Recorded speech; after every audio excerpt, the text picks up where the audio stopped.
Yule gavana niliona akiongoza watu ati wanataka kufanya maandamano ya ukumbusho ya wale ambao tulipoteza 2024. Gavana wa Siaya James Orengo, miaka 26 nikiwa mwanafunzi wa university nilikuwa nafanya maandamano na Orengo.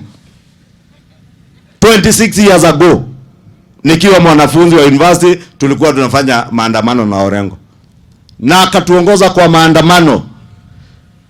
Wakati tulianza kukabiliana na polisi, wakati wa IPPG, mabadiliko ya katiba pale Uhuru Park, Orengo akatoroka. Hiyo siku watoto kama 3 tulikuwa university nao wakaaga dunia sababu ya kipigo walipigwa siku hiyo. Na ndio nauliza Orengo, unataka kuona maafa ya watu wangapi, ya watoto wangapi wa wenyewe ukiwapeleka kwa maandamano? Kama ni ukumbusho wa wale ambao tulipoteza.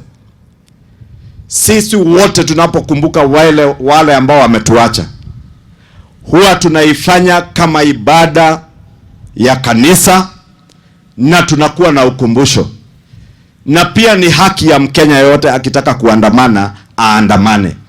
Lakini mambo ya kuharibu mali ya wengine, mambo ya kuchoma magari, mambo ya kuchoma manyumba ya watu, mambo ya kuharibu biashara za watu, hiyo sio ukumbusho, hiyo ni fujo na ghasia ambayo serikali na idara ya polisi wanafaa wakabiliane nao kama criminals. Mimi ningewauliza vijana wetu wa Kenya, tusikubali kuchochewa na wanasiasa ambao hawana sera, ambao hawana mpango wowote wa maendeleo ama kubadili maisha ya vijana wetu.